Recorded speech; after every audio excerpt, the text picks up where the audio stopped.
সনাতন ধর্ম প্রত্যেকটা ধর্মকে শ্রদ্ধা করে, এর বাস্তব প্রমাণ হাজার হাজার আছে।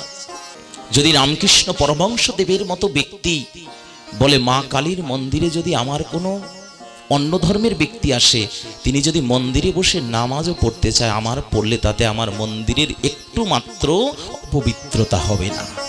কত বড় উদারতা, কারণ সে তো সেই সৃষ্টিকর্তাকেই ডাকবে। এখন দেখছেন হিন্দু মিডিয়া, চ্যানেলটি সাবস্ক্রাইব করুন। আজ আমরা অত্যন্ত পবিত্র একটা তিথিতে উপনীত হয়েছি হরি কথামৃত শুনবার।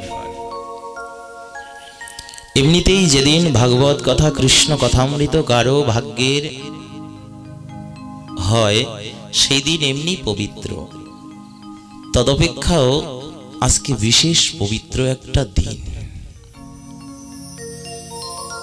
আমরা প্রত্যেকেই শ্রীমান নিত্যানন্দ প্রভুকে সকলেই চিনি। যদি নিতাই না হইত কেমন হইত, কিবা ভজন শিখাইত তাই। গৌর পাইয়া ব্রজে যাইয়া রাধা গোবিন্দ তোয়াকে দায়। যেমন শ্রীমান নিত্যানন্দ প্রভু যদি জগতে না আসিতেন, তাহলে আমরা গৌর ভজন কেমন কি জানতে পারতাম না। আর গৌর ভজন যদি না জানতে পারি, তাহলে বৃন্দাবনেও যেতে পারব না। আর বৃন্দাবনের ভজন না করলে কখনো রাধা গোবিন্দ প্রাপ্তি হওয়া যাবে না।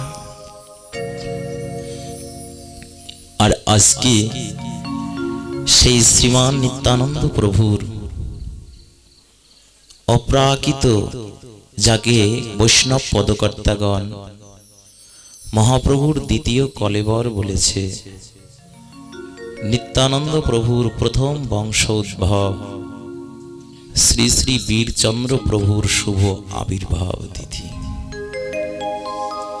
সেই পবিত্র বৈষ্ণবের বড় আদরণীয় তিথি আজকে। এবং তৎকালীন সময়ে নবদ্বীপবাসী প্রত্যেকে বীরচন্দ্র প্রভুকে দেখে গৌরের ভাব কান্তি প্রত্যেকটা কণায় কণায় বুঝে নিত।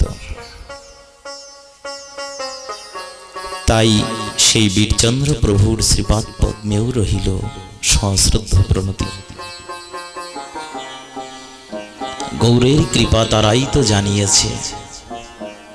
মা জাহ্নবার কৃপায় যারা পরিপূর্ণ, তারাই তো সেই গৌরের প্রেম সম্পদ আমাহেন নরাধম পতিত পামরকে শিখিয়েছে, পতিত পামর জীবকে জানিয়েছে গৌর প্রেম সম্পদ কেমন। আজ গৌরাঙ্গ মহাপ্রভুকে যদি প্রকৃতার্থে জানতে হয়, তাহলে কলিহত জীবের দুটো মহাত্মার শ্রী চরণ কমলে আশ্রয় না নিলে তাকে জানা যায় না। প্রথম জন হলেন নিত্যানন্দ প্রভু, দ্বিতীয় জন ছিলেন ঠাকুর হরিদাস। নিত্যানন্দ প্রভু গৌরীর অবধূত, ব্রজের বলাই। আর হরিদাস ঠাকুর ছিলেন স্বয়ং সৃষ্টিকর্তা ব্রহ্মা। এই সৃষ্টিকর্তা ব্রহ্মা যখন দাপর লীলায় ভগবানের ধেনুকে হরণ করে ভগবানের কাছে ধরা খেয়ে গিয়েছে, তখন ভগবান তাকে এই চর্য বৃত্তির কারণে ব্রহ্ম সাপ দিয়ে জগৎ জীবকে দেখাচ্ছে, আমার সাথে যদি কেউ ছলনা করে, চতুরতা করে, তিনি দেবতা হলেও তার ক্ষতি হয়। এই জন্য ভগবত সেবায় কেউ কখনো অপরাধ অর্জন করবেন না। ভগবানের সেবায় ভক্তকে তো আরো বিশেষভাবে সাবধান থাকতে হবে। যারা সাধুজন তাদের আরো বিশেষভাবে সাবধান থাকতে হবে, কারণ প্রত্যেকটা মুহূর্তে মুহূর্তে অপরাধের বড় ভয়। বৈষ্ণবেতে করে যদি ক্ষুদ্র অপরাধ, মহা মহা ভজন হতে পড়িয়া যায় বাদ। ক্ষুদ্র অপরাধ ভগবান আরো বৃহৎ করে দেখে। অনেক সময় আমরা চিন্তা করতে পারি আমরা তো ভক্ত, আমাদেরকে ভগবান এমনিই ক্ষমা করে দেবে। কিন্তু দেখবেন যে শিক্ষক যে ছাত্রকে বেশি ভালোবাসে তাকে শাসনটাও বেশি করে। ভগবান যে ভক্তকে সব থেকে বেশি ভালোবাসে তার ত্রুটি বিন্দু মাত্র তিনি সহ্য করেন না, কারণ স্বয়ং সম্পূর্ণ করেই তিনি তার আতুল চরণে তাকে অনন্তকালের মতো নিয়ে যায়। তাকে আর এই জন্ম মৃত্যুর চক্রাকারে বারবার পাঠায় না। এই জন্য ভগবত ভজন ভিন্ন আমাদের বারবারই আসতে হবে। আজ গৌরাঙ্গ মহাপ্রভুর সর্বাধিক দীনতার প্রেম মূর্তি ছিলেন এই দুইজন, নিতাই চাঁদ এবং হরিদাস ঠাকুর। নিত্যানন্দ প্রভু এতটাই প্রেমের আবেশ যে কাউকে চরণে হাত দিতে বিন্দু মাত্র ত্রুটি করে না। আমরা তো একটা প্রণাম করার আগে বিচার করি ও কি আমার ছোট কিনা, ওর পায়ে প্রণাম করা যাবে কি না। দয়ালে নিতাই চাঁদ কভু কোনদিন বিন্দু মাত্র হৃদয়ে সংকোচ আনেনি। নিতাই যাকে দেখেছে, যদি কোনো পাপাচারী ব্যক্তিকেও দেখেছে যে জীবনে কোনোদিন হরিনাম করে নাই, জীবনেও যার বদন্ধি এক বিন্দু মাত্র কৃষ্ণ নাম উচ্চারণ হয়নি, প্রথম নিতাই চাঁদ তাকে সেধেছে। 7 বার পরেও যদি হরিনাম না করেছে, অমনি তার দুটা পায়ে পর্যন্ত ধরে বলেছে, ভাই কলিযুগের যুগ ধর্ম, সত্য যুগে যাহাকে ধ্যানে না পাওয়া যায়, দাপড়ে যাহাকে অর্চনে না পাওয়া যায়, ত্রেতায় যাকে যাগ যজ্ঞ করে না প্রাপ্তি হওয়া যায়, একমাত্র কলিজীবের দুরাবস্থা দেখিয়া শ্রীমান মহাপ্রভু আমার গোলকের প্রেমধন আনিলেন। যাকে যজ্ঞ করে পাওয়া যায় না, তপস্যা করে পাওয়া যায় না, যাকে উপাসনা করে পাওয়া যায় না, একমাত্র কলিযুগে যদি কেউ বদন ভরে হা কৃষ্ণ গোবিন্দ বলিতে পারে, বদন ভরে হরে কৃষ্ণ কৃষ্ণ কৃষ্ণ হরে হরে, হরে রাম রাম রাম হরে হরে।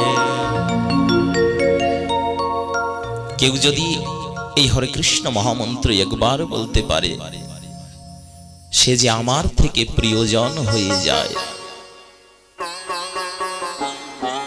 যার মুখে একবার প্রভুর নাম উচ্চারিত হয়,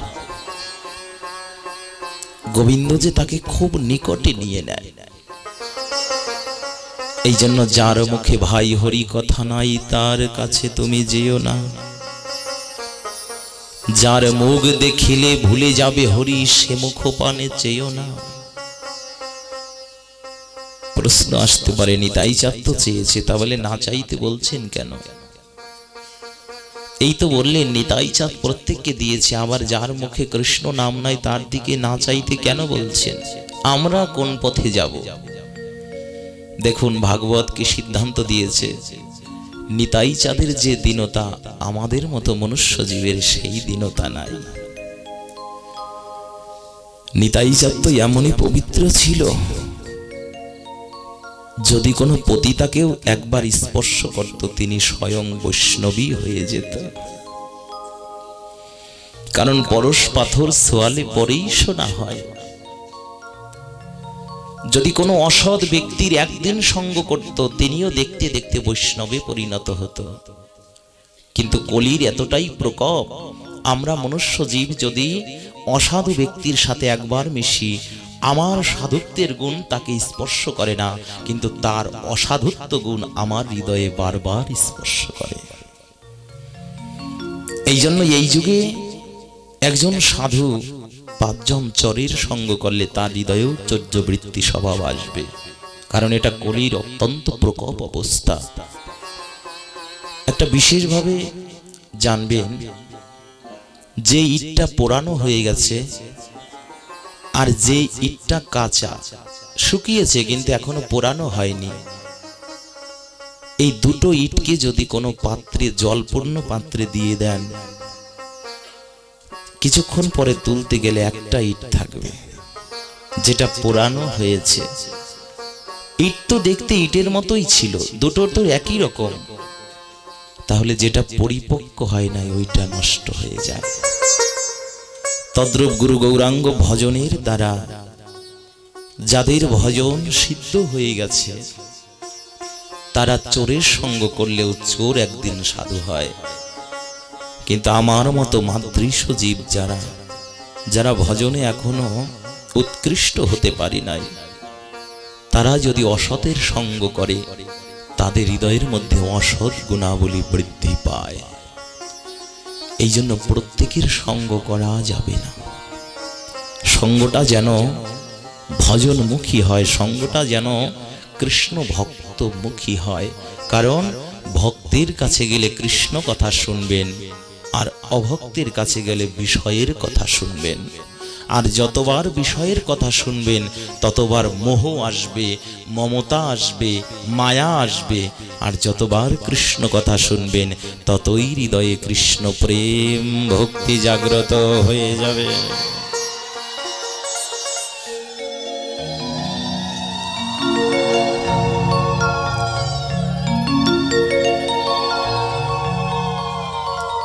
এমনই প্রেমের দীনতার শ্রীমূরতি ঠাকুর হরিদাস। আজকে প্রত্যেকটা যুবকদের শ্রবণ করা উচিত। এই কলিযুগে মহাপ্রভু চৈতন্য প্রদীপ, তোমাদের কৃষ্ণ লীলা অপেক্ষাও গৌর লীলা বিশেষভাবে জানা প্রয়োজন। কারণ দাপর যুগে যতটুকু ধর্ম ছিল, কলিযুগে তার থেকে বহুগুণে হ্রাস পেয়েছে। কলিযুগে অধর্মটা এমনি বৃদ্ধিই পাবে। এই জন্য চৈতন্য লীলা বিশেষভাবে জানা প্রয়োজন। আমাদের শ্রীল কবিরাজ গোস্বামীপাদ এই কলিহত জীব দর্শন করে বলেছে, নবদ্বীপে চৈতন্য সিংহের উদয়।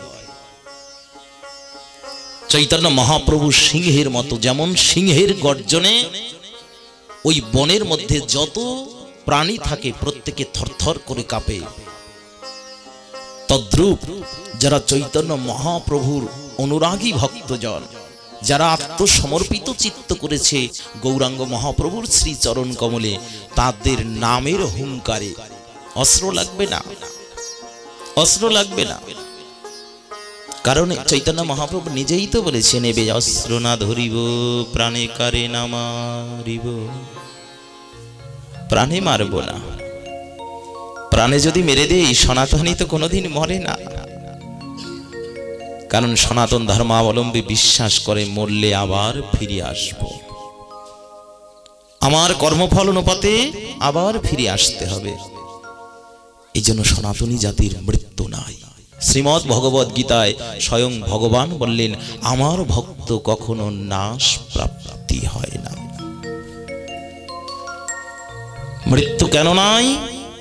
দেহটার মৃত্যু ঘটে কিন্তু আত্মার মৃত্যু ঘটে না। ওই আত্মা আপন কর্মফল অনুপাতে আবার পুনরায় কোনো না কোনো দেহ ধারণ করে এই মর্ত্যলোকে ফিরে আসে। এই জন্য সনাতন জাতি মৃত্যু ভয় করে না। মৃত্যু তো হবেই একদিন, যে কোনো মুহূর্তে মৃত্যু হতে পারে। তবে কি ভাগবত যে সিদ্ধান্ত দিয়েছে, মৃত্যু যখনই হোক না কেন একমাত্র ভগবানের চরণ কমলে একটাই নিবেদন, যখন মৃত্যু আসুক না কেন প্রভু, ওই মৃত্যুর যন্ত্রণায় তুমি আমার বদন থেকে নাম কেড়ে নিও না, যেন কৃষ্ণ বলিতে বলিতে যেন মৃত্যু হয়।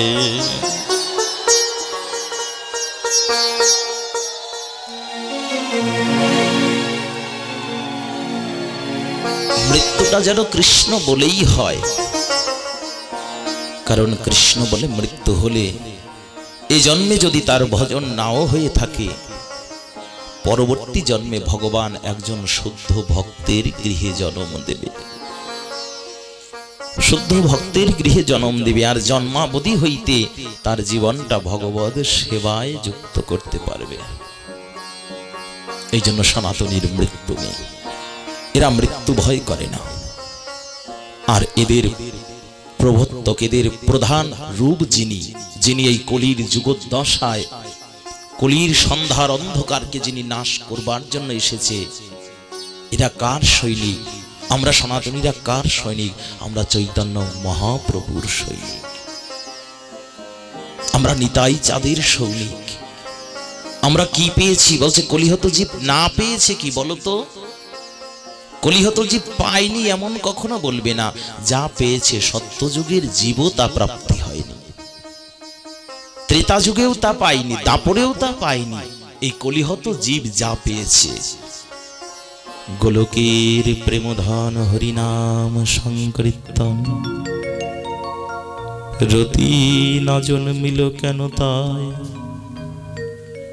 বিষয় সাগর অনলে দিবানিশি হিয়া জলে, জুড়াইতে না পাই নয় পায়।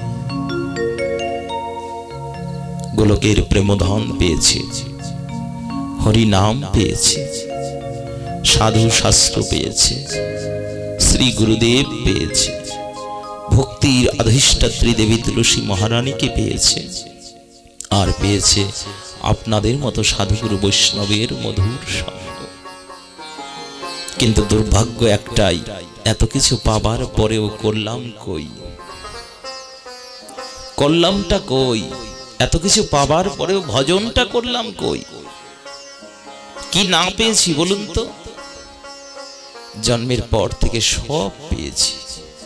প্রথম পাওয়াটাই ছিল এত সুন্দর ভজনযোগ্য একটা মনুষ্য দেহ। দ্বিতীয় পাওয়াটা সাথে সাথে তুলসী মহারানীর অযাচিত কৃপা, বহুবিধ শাস্ত্রের নিদর্শনাপদ, শ্রী গুরুপাদ পদ্ম, সাধু শাস্ত্র গুরু বাক্য, সবকিছু পেলাম। কিন্তু জীবনে একদিনও কাজে লাগালাম না। সারা জীবন শুধু ডাক্তার দেখিয়ে প্রেসক্রিপশন ঘরে এনে বালিশের নিচে রেখে রেখে শুয়ে থাকছি, আর ভাবছি রোগ তো সেরেই যাবে, ডাক্তার তো দেখিয়েছি, ডাক্তার তো দেখিয়েছি, বড় একটা কাগজ দিয়েছে, প্রেসক্রিপশন দিয়েছে, লিখে দিয়েছে কি কি দরকার, ওটা মাথার নিচে গুজে শুয়ে আছি, বলছি রোগ তো এমনি সেরে যাবে। মহাজন বলছে এই রোগ জন্ম জন্মান্তরে সারবে না, যতক্ষণ না পর্যন্ত ওই প্রেসক্রিপশন অনুপাতে ওষুধ কিনে না খাওয়া হবে। আপনি সারা জীবন শুনলেন একবার কৃষ্ণ নামে যত পাপ হরে, পাতকীর সাধ্য নাই তত পাপ করে, কই একবারও করলাম না। সকাল কেটে যায়, আমরা সনাতনীরা দেখুন কত বড় দুর্ভাগ্য, যাদের বাড়িতে যদি মুরগি পোষা থাকে ওদের মুরগির ডাকে সকাল ভাঙে, কিন্তু সনাতনীর সকালটা তো হরি নামের ঝংকারে ভাঙার কথা, হরি নামের শঙ্খ কাসরের শব্দে ভাঙার কথা ছিল। বড় দুর্ভাগ্য, কিভাবে হবে? তুলসী মহারানী প্রত্যেকের গৃহের সম্মুখে রাখা উচিত। আজকে সনাতন ধর্মাবলম্বী জীব তুলসীর বেদিটা উঠিয়ে ওইখানে পারলে একটা হাঁসের খোয়ার, কবুতরের খোয়ার রাখে, অনেকের বাড়িতে তো নাই। কিভাবে হবে? কিভাবে হবে? বলছে যত্র তুলসী কাননং তত্র তিষ্ঠামি সন্ত হরি। যেখানে তুলসী বাগান আছে, প্রতিনিয়ত তুলসী অর্চন করা হয়, ওই তুলসী যেখানে আছে স্বয়ং ভগবান আমি সেইখানে আছি। আমাদের হলো কই? এই জন্য আমাদের হয় না। শ্রী গুরুদেব বারবার বলছে বাবা জপ করো তো, হরিনাম জপ করো তো, কলিযুগের শ্রেষ্ঠ সাধনা হরিনাম জপ করো তো। বলছে বাবা কখন করব, সারাদিন তো কাজে ব্যস্ত, সারাদিন কত কাজ কত কাজ কত কাজ। ওটা আমাকে শোনাতে পারলে, গুরুদেবকে শোনাতে পারলে, যেদিন তোমার দ্বারে মৃত্যুর দেবতা এসে দাঁড়াবে তোমার প্রাণটা নেওয়ার জন্য, একবার মৃত্যুর দেবতাকে বলো তুমি চলে যাও, যদি সময় হয় আমি তোমাকে কল করে বলবো যে তুমি তখন আমার প্রাণটা নিও। পারবে কেউ? একজনও আছে বলতে পারবে? তখন বলবার কারো ক্ষমতা নাই। যখন প্রাণটা চলে যাবে কেউ বলতে পারবে না তুমি চলে যাও, আমি তোমাকে ডেকে নেব, তখন তুমি আসবে। কারো হিম্মত নাই। এই জন্য যতদিন দেহে আছে প্রাণ ততদিন গাইবে মধুর কৃষ্ণ নাম। কারণ কৃষ্ণ নাম করে যদি প্রাণও যায় তাও ধন্য, নাম কবু না ছাড়িব। হরিদাসকে দেওয়া হলো প্রথম বাজারে, যাও নিয়ে যাও। যবন হয়েও মুখে কৃষ্ণ নাম করে, যবনের মুখে কৃষ্ণ নাম, এটা হয় না, কবু হয় না। ওটা ওদের নাম, ওর কাছে নিয়ে যাও, ওর দেহটাকে ক্ষত বিক্ষত করে দাও, এমনি নাম ছেড়ে দেবে। কারণ দেহের কষ্ট আছে, যন্ত্রণা হলে এমনি ছেড়ে দেবে। প্রথম বাজারে প্রহরীরা বেত্রাঘাত করছে, দেহটা ফুলে গেছে, নাম ছাড়ে, নাম ছাড়েনি। দ্বিতীয় বাজারে নিয়ে গিয়ে আবার বেত্রাঘাত করেছে, দেহটা এবার ফেটে গেছে, তারপরেও মুখে নাম। একে একে 22টা বাজারে বেত্রাঘাত করা হয়। এই 22 দিন পর্যন্ত প্রহরীরা তাকে আঘাত করতে করতে নিজেরাই এবার ক্লান্ত। এইবার ঠাকুর হরিদাসের কাছে কেঁদে কেঁদে বলছে, ঠাকুর তুমি কি বলো? ওরা তো শুনতে পায় না, কি বোঝে না তো। তুমি কি মুখে বিড়বিড় করো যে নামের কারণে, যে কথার কারণে তোমাকে এত মারছি, তারপরেও কি তোমার মৃত্যু হয় না? ও প্রভু, তোমার কি মরণ হয় না? আমরা আজকে ক্লান্ত। ও বুঝতে পেরেছি, তুমি তো ওলি, তুমি তো আউলিয়া, তুমি উল্টো আমাদেরকে দণ্ড দেবে। তোমাকে যদি মারতে না পারি তাহলে যে আমাদেরকে করদণ্ড দেওয়া হবে, এই জন্য তুমি মরছ না। হরিদাস ঠাকুর দেখুন, সনাতন ধর্ম কি করে জানো? নিজের কল্যাণ না, অপরের কল্যাণের চিন্তা করে। মহদের কার্য নহে তরিতে পামর, নিজ কার্য নাই তবু যায় পরঘর। এটা পরের কল্যাণের জন্য। কারণ সনাতন ধর্মাবলম্বীরা যা করে তা বিশ্ব সকল সন্তানের মঙ্গল কামনা।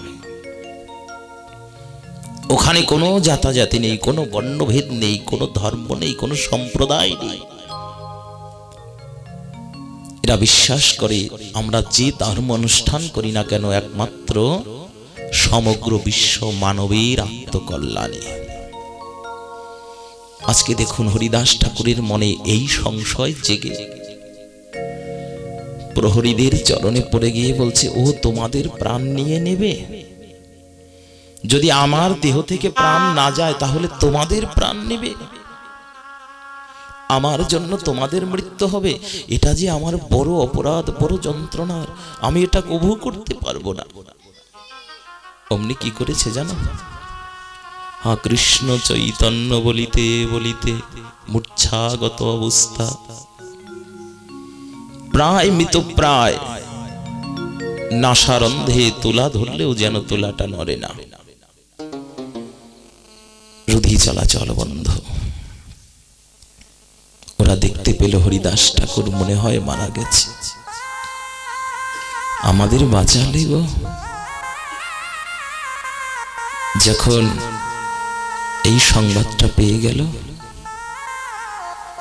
অমনি বলে দিলেন হোসেন শাহ, ওকে কি করা যায়? মৃত্যুর পরে কি করবে? মৃত্যুর পরে যার যার ধর্ম অনুপাতে তো সৎকার করতে হয়। কিন্তু ও তো জীবনে কোনোটাই পালন করেনি। না করেছে আমাদের ধর্ম, না করেছে ওই ধর্ম, কোনটা করেছে? তারপরে যেহেতু ওই ধর্মের মোতাবেক পালন করেছে, নাম কভু ভুলে নাই, গৌরকে খুব মন থেকে শ্রদ্ধা ভালোবাসা দিয়েছে, তাই একে কি করো, একে সৎকারটা সঠিক সৎকার হয় যদি ওই গঙ্গার জলে দেহটা ডুবিয়ে দাও। কারণ মৃত্তিকায় রাখার দরকার নেই, দাহ করারও দরকার নেই, গঙ্গা জলে ডুবিয়ে দাও। বড় কষ্ট লাগে। আমরা সনাতন ধর্মাবলম্বী, আমরা বিভিন্ন যানবাহনে চলি, কখন কার কি অবস্থায় মৃত্যু আসবে এটা কেউ জানে না, কেউ জানে না। একবার ভাবুন তো, আপনার আমার যদি কোনো চলন্ত গাড়ি অবস্থাতেই মৃত্যু হয়, এবার হরিদাস ঠাকুরের সিদ্ধান্ত দিয়েছে তো ও হরিনাম করেছে, ওকে ওই অনুপাতে করো। কিন্তু আমাদের যখন মৃত্যু হয়ে যাবে, আমাদের কি দেখে কি করবে? কণ্ঠে তো তুলসীর মালা নেই, ললাটে তো তিলক নেই, কোনদিন হরিনাম জপ করি নাই, আমাদেরকে দেখে কি চিনতে পারবে একে কি করব, সৎকার করব না কি কবর দেব? হায় রে মনুষ্য জীব, নিজের ধর্মের এই আচার অনুষ্ঠান, নিজের ধর্মের এই পুত পবিত্রতার চিহ্ন যদি না ধারণ করতে পারো না, তাহলে পরে তোমার পবিত্রতা কিভাবে আসবে? আমাদের সনাতন ধর্মাবলম্বী দেখলে বড় কষ্ট হয়, বড় যন্ত্রণা হয়। একজনের পাশ দিয়ে একজনের ঘেঁষে চলে যাচ্ছে, একটু মুখে হরে কৃষ্ণ জয় রাধে জয় নিতাই এই শব্দগুলো বলবার লোকের বড় অভাব। এরা মোবাইলে শিখেছে হ্যালো, আর হয়তো কারোর সাথে দেখা হলে হায়, এইটুকুই শিখেছে। এই জন্য যদি এগুলোকে বাদ দিতে চাও না, এগুলোকে বাদ দিয়ে নিজের ধর্মের যে আচার ব্যবহার, আগে তো পূর্বে একটু নমস্কার শব্দটা ছিল, এখন ওটাও উঠে গেছে। এখন এক বন্ধু আর এক বন্ধুকে দেখলে বলছে হাই দোস্ত, ওরে আমার গোস্ত রে, ওই দোস্তরাই খাবে। সাবধান, ফ্রেন্ড রিকোয়েস্ট যারে তারে পাঠাইও না, এমন জায়গায় আটকা পড়ে যাবা সারা জীবন নিয়ে টানাটানি। বর্তমান তো দুরাগস্থ অবস্থা, আমাদের মনুষ্য জীবের তরে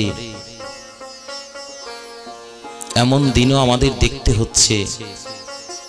সাধুর উপর নির্যাতন এটা কখনো সহ্য করতে পারেনি, কোনো যুগেও করেনি। তবে কিছু কিছু সময় ভাবলে আবার বড় আনন্দ লাগে, জানো, যে কথাগুলো না বলেই পারছি না, বড় আনন্দ লাগে।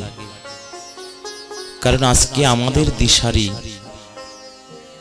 যদিও সেই চিন্ময় প্রভু কারাগারে, কিন্তু হাজারো চিন্ময় রাজপথে বেরিয়ে গেছে। আজকে এক গোপীনাথের শব্দে হাজারো গোপীনাথ বাংলায় জন্ম নিয়েছে। সনাতনীর জাগরণ, চৈতন্য মহাপ্রভুর যে চৈতন্য প্রদীপ, আজকে আমরা এটা অনুভব করতে পারছি।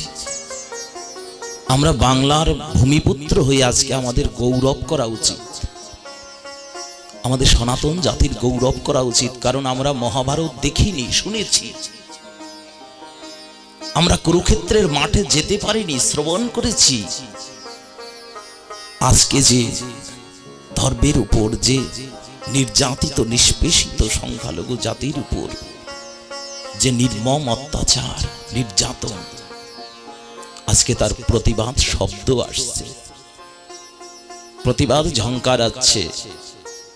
তাই আমার এই সনাতনী জাতির প্রতি বিশেষ নিবেদন থাকবে, এই যে চিন্ময় প্রভুর মতো, গোপীনাথ দাস বাবাজি মহারাজের মতো এই রকম ব্যক্তিদের, এমন মহাত্মা দুর্লভ ব্যক্তিদের পিছনে যদি আমরা সঙ্গ না দেই তাহলে হবে না। এরা তো নিজের জীবনের পরোয়া করে না, এরা চায় আজকে যদি মরেও যায় হাসি মুখে মরতে পারবো। কারণ আজকে সনাতনী জাতি নিজেরটা নিজে বুঝতে শিখে গেছে, আমার কি প্রয়োজন এটা বুঝতে শিখে গেছে। এই জন্য প্রত্যেকটা সনাতন ধর্মাবলম্বী যারা আছে, সনাতন ধর্ম প্রত্যেকটা ধর্মকে শ্রদ্ধা করে, এর বাস্তব প্রমাণ হাজার হাজার আছে। সনাতন ধর্ম অপরকে যতটা শ্রদ্ধা করে এটা অন্য কোথায় কেমন আছে আমি বলতে পারবো না, কিন্তু সনাতন জাতি অপরকে কোল পেতে নিতে পারে। যদি রামকৃষ্ণ পরমহংসদেবের মতো ব্যক্তি বলে মা কালীর মন্দিরে যদি আমার কোনো অন্য ধর্মের ব্যক্তি আসে, তিনি যদি মন্দিরে বসে নামাজও পড়তে চায়, আমার পড়লে তাতে আমার মন্দিরের একটু মাত্র পবিত্রতা হবে না। কত বড় উদার, কত বড় উদারতা, কারণ সে তো সেই সৃষ্টিকর্তাকেই ডাকবে। তাই ভাবুন, এত বড় পুত পবিত্র ধর্ম, এত বড় প্রেমের ধর্ম, যে জাতি একটা জীবকে হত্যা করা তো দূরের কথা, একটা প্রাণীকে মারলে পরে বারবার চিন্তা করে আমারও তো সেই গতি হবে, কারণ এরা জানে যাকে হত্যা করব সে আবার পুনরায় হত্যাকারী হয়ে আমাকে হত্যা করবে। এই জন্য কসাই যখন গাভী হত্যা করে, গাভী যদি কসাইয়ের মুখখানা দেখতে দেখতে প্রাণ ত্যাগ করে, ওই গাভী পরবর্তী জন্মে কসাই রূপে জন্মগ্রহণ করবে, আর ওই কসাই গাভী হয়ে জন্মগ্রহণ করবে। কারণ একমাত্র যার যেখানে পাপ, সে খণ্ডন না করা পর্যন্ত কেউ পারবে না। এই জাতি কাউকে কখনো হত্যা করে না।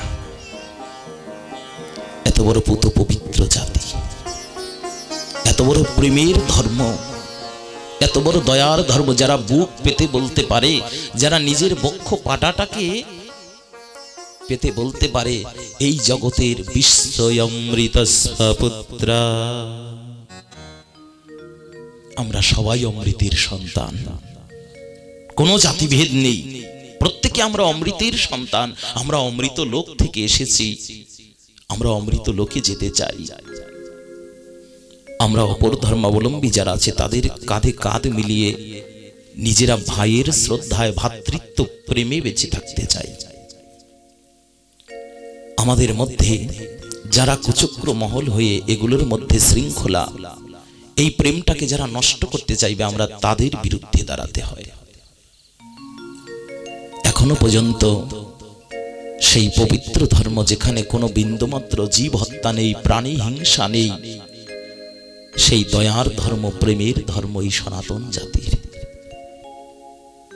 এরা সর্বদাই নিজেকে নিচু মনে করে, কেন জানো?